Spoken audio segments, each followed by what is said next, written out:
Hey guys, welcome into another episode with Richie, the CEO of PriceLabs. We're talking all things PriceLabs all the time, every single month. Make sure that if you are not caught up with all of our YouTube videos, podcasts, webinars, we do so many with Richie to make you an expert in PriceLabs. And you can find all of that at thefearlessinvestors.co/PriceLabs. But Richie, today I'm excited because there's a few settings in PriceLabs that people tend to overlook, and it holds them back from getting more bookings. It holds them back from increasing their revenue. And so we're going to help people kind of remove those blocks, remove those walls to get them to that revenue goal. So can't wait for you to break this down for us today, man. All right, I'm getting very excited about this. Looking forward to this, Kyle. Once again, very excited to be on the show here. As you rightly said, today we're going to talk about some settings that you want to make sure you're doing in PriceLabs, right? Kyle always starts with this, but please do note that we run a training dedicated every day to make sure that you can set up PriceLabs right? And this is just taking that one step further, right? I do have Kyle, if I can share my screen here now. There you go. Right? So we run 101 every day, right? And we talk about basics of, hey, make sure that you've set up your base price, minimum price. We talk about minimum stay. We talk about default customizations and how do they benefit you. And finally, we talk about how and how often does PriceLabs sync, right? Mm-hmm. Your prices. And so we cover that. If you're using PriceLabs, make sure you understand these, right? And so I think Kyle usually shares the link of how to access this training, right? And we'll also share the link as a part of this call. Um, if you've been following Kyle and my calls in the past, right, you've seen a lot of what I'm bringing today, but I'm kind of bringing this and summarizing it back so that you have one quick cheat sheet of sorts to go back and see and refer to. Right. The very first thing that I want to talk about is base price. Right. I'm not going to get into the base price setup and how should you set up. Please do refer to the call that Kyle and I did, and we'd be linking it in this along with this video. But what I do want to say is oftentimes I see this where users have set their base prices too high. Right, you set your base prices too high because you don't want the prices, like you don't want low cost bookings or something like that, right? But the way PriceLabs works is once you have your base price set, we add multipliers on top for seasonality, we add multipliers on top for demand factor, etc., etc. And I've brought a graph here on the right hand side. So if you see that graph, the black line is the price for this property, and then Mm-hmm. all the colors, if you're familiar with PriceLabs, the gray color, the dark pink, and the light pink, that's how the market is priced, right? And so you'd see this property is priced out of the market for a lot of the times, right? And it's really the base price that's set too high. On the left hand side, if you'd see what you'd see in highlighted in yellow, where you see the current base price is set to 1,000, and then you'd see market is somewhere around 613, and then PriceLabs is recommending about 525 because we're not seeing a lot of bookings come in, right? But if you're set to 1,000, this is pushing your prices so high that it'll be Right. incredibly hard to get a booking, right? And so one of the first things to make sure is that please go refer to Kyle and my call on the base price video.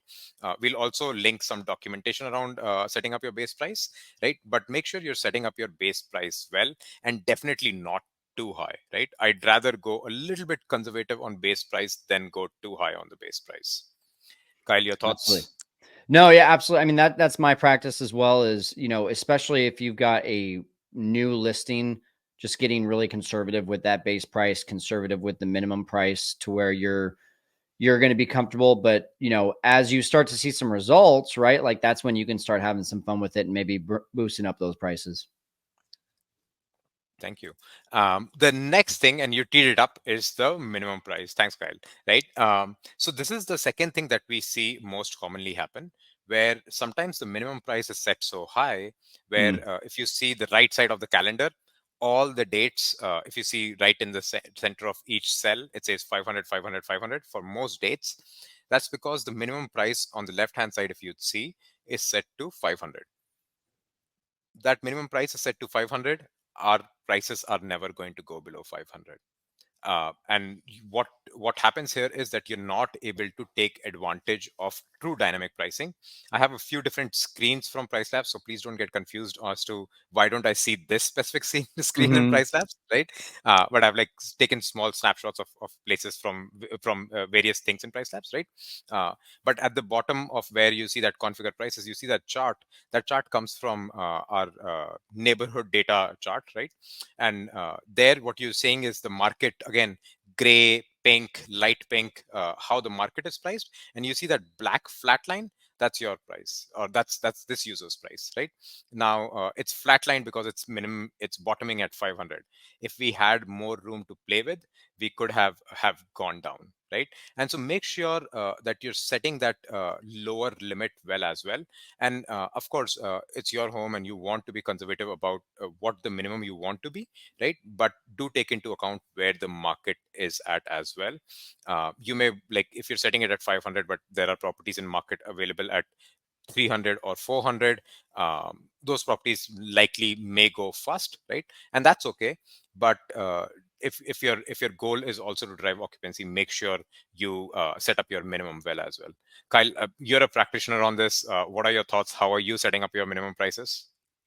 Yeah, I wish there was like a formula that I could give everyone where it's like, hey, if you had a base price of X amount, then you would do X amount minus 20%. Unfortunately, I don't have that an exact formula on it. I would say that when it comes down to it, if my base price is 250, my minimum's probably going to be in that like 150 to $200 range.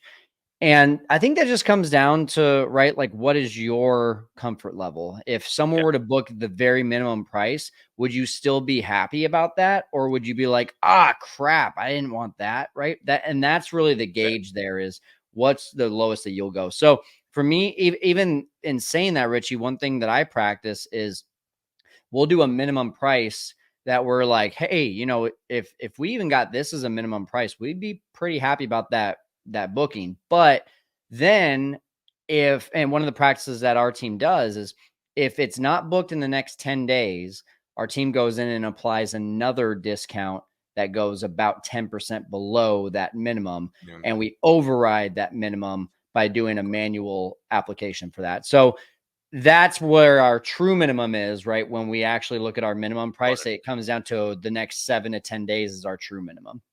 Makes sense. Makes sense. Makes sense. Yeah, completely aligned. I generally recommend at least 20 to 25% lower than your base price, right? If you can, of course, right? And the second thing that I say is if you can go into neighborhood data and look at where that gray line ends, and you want your minimum to be somewhere around there, if it's possible for you, of course, right? If it's possible and practical for you, right? If it is not complete, doesn't make sense, right? But if it is possible and practical, that's where you kind of want to be, especially if you're in a market which is highly seasonal or highly day of week, where on weekdays you only get 20% of the bookings in the market, Right. right? But like I was earlier looking at with a customer in Vienna, everything there is 90% most of their days, and I was like, man, this is such a great market to invest in. um, don't follow that advice, please. I'm not a I'm not a investment counsel, so please don't follow that advice. But I just thought, like, that market always 90%, except for some weekdays, right?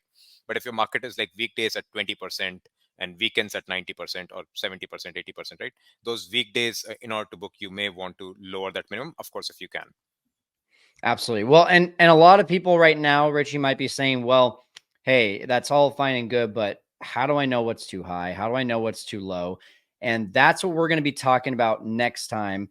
Make sure that you're going to the next video, guys. It's going to be all about how to price based on your competitors, how to understand your competitors, how to see what they're pricing, who is and that's the thing about, Airbnb and short-term rentals, right? Is there is no checks and balances. So you, by comparing to a competitor, is that an actual good competitor, or do they have no idea what they're doing? And that's what we're going to be going over next time. But make sure you're going to thefearlessinvestors.co/PriceLabs to make sure that you are signed up with PriceLabs, getting it going. You got a free 30-day trial as well as an onboarding training. Or if you just want to go ahead and bypass that 30-day free trial and go straight to a 25% discount on your PriceLabs membership for the first year, you're going to be able to do that at the six-figure formula, which is our membership. So go to